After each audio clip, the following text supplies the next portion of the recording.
Hello everyone. So again today let's start the next video, go through the next video of our ecosystem chapter. Okay. So today we are going to discuss about the ecosystem functions. So let us see what is actually ecosystem function. So when we are talking about the functions of an ecosystem, that means here all the things are interrelated. Whatever components are present, everything is being interrelated with one another. Okay. And it is actually performed by a number of delicately balanced and regulated processes or the physiological activities.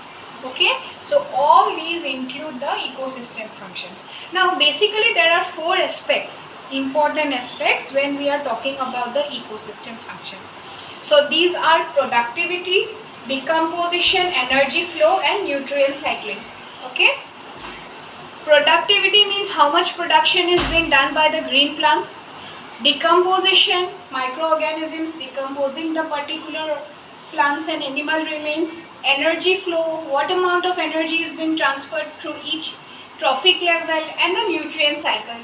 That means how the inorganic substances or minerals are cycled or they are being used from environment to the organisms. Okay.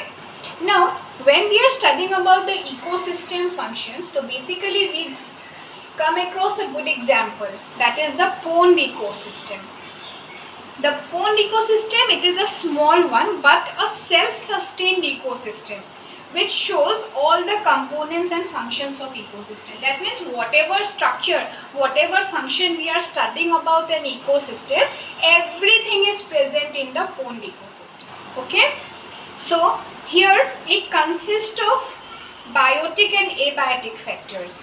Abiotic factors means the environmental conditions, then water, inorganic, organic substances, everything, climatic conditions, solar energy, all these come under the abiotic factors.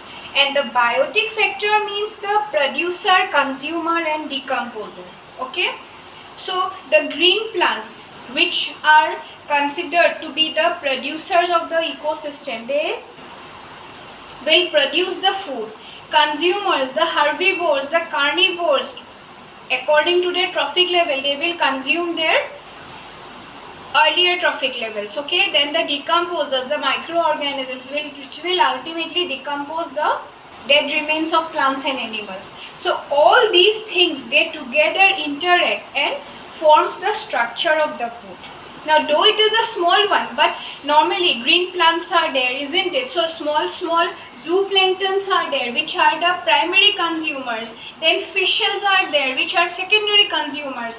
Then there are birds, visiting birds which come near the pond, eat the fishes and go away. So those are the tertiary consumers. So here we are finding all the trophic levels, isn't it? Producer, consumer, primary consumer, secondary consumer, tertiary consumer, then microorganisms will be there which will decompose these organisms. So each and everything, whatever is needed to study the structure of an ecosystem is present in this particular example.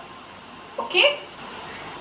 The climatic conditions, they influence the working of the ecosystem, like the solar energy, how much producers are preparing food, photo periods. Okay, all these are important.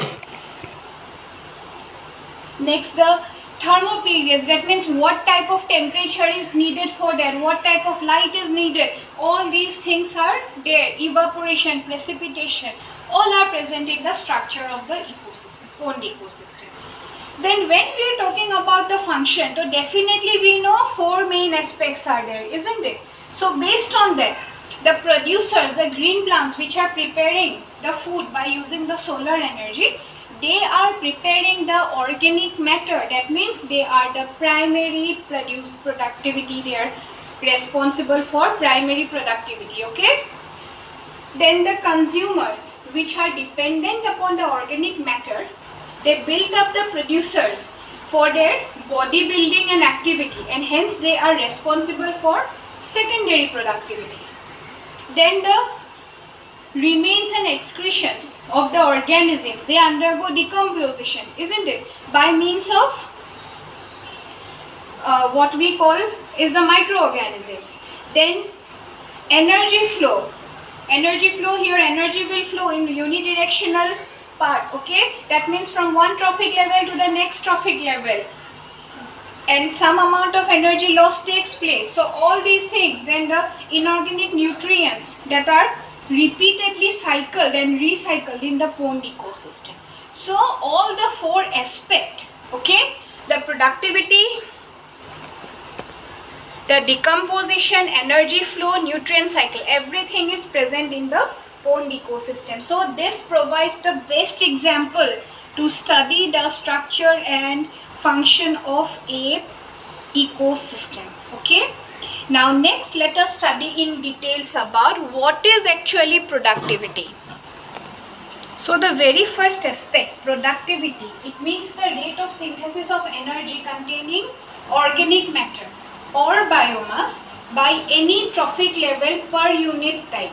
Okay, that means in a particular time how much organic matter is being produced, okay, how much energy is being synthesized, that is known as its productivity, and it is normally measured in gram meter square per year or kilocalorie meter square per year. Okay, and here we come across a term that is known as production ecology. That means the branch of ecology that deals with the study of various factors and the amount of production of organic matter is in different ecosystems as well as the different components of each ecosystem is called production ecology. That means we are studying the components of a same ecosystem or different ecosystems. Okay, how much amount of production they are doing, what is their basic organic matter produced, so their interactions, all that is known as the production ecology. Now productivity is basically of two types. One is called primary productivity, other is called secondary productivity. So primary productivity means the energy that is accumulated in the green plants, okay, per unit area over a particular period of time. So by photosynthesis, what amount of food they are preparing, organic matter they are preparing, that is known as the primary productivity. Okay, then primary productivity is again subdivided into net primary productivity, also known as NPP, gross primary productivity or GPP.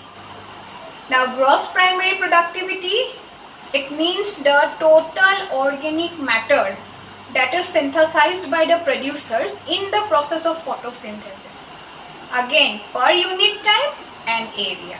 Okay, that means whatever amount is produced, all the total amount plus the losses which is suffered by them due to respiration, grazing and other damages, all these comes under the gross primary productivity. Okay, in simple words we can say that total, all the total, sum total that is produced, organic matter that is produced by the green plants is the gross primary productivity. Whereas net primary productivity means the weight of the organic matter that is stored by the producers in a unit area per unit time. Okay, so what is produced, total what is produced, that is gross primary productivity, and what is stored, that is net primary productivity. Okay, and it is represented by formula NPP is equal to GPP minus R, where R represents the respiratory rate. Then next we come to the secondary productivity. So it is the rate at which organic matter is built up by consumers. Okay, that means primary consumers, herbivores, secondary consumers. So the organic matter gradually it is built up in a particular fashion. Now the consumers, they obtain definitely ready-made energy because mainly it is produced by plants. Others, whatever they are getting, that is ready-made, and of this a part is wasted when it is consumed. Okay, and a part comes out as undigested fecal matter.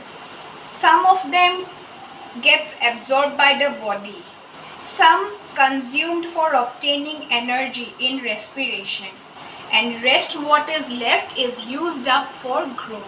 Okay, that means whatever they are getting, that particular thing is being distributed into different parts. Okay, so all this is about our primary and secondary productivity, gross and net productivity. Okay, then next we discuss about productivity level. That means when we are studying about different ecosystems, then environmental conditions, how they are influencing a particular ecosystem, then definitely we get a particular graph. That means if we plot a graph where in one side we are giving respiration, other side we are getting productivity, then we obtain the magnitude of primary production, okay, in different type of ecosystem. Then we observe that the minimum amount of productivity is observed in case of deserts and maximum amount of productivity is observed in case of coral reefs. Okay, so this minimum and maximum amount you have to know it properly. Okay, so hope this video is clear about the first aspect of ecosystem, function of ecosystem, that is productivity. Go through the definitions, the formulas, the units, okay, what are used. Then pond ecosystem, that is an important one. And still, if you have any problem, any doubts regarding the topic discussed in this video, then let me know.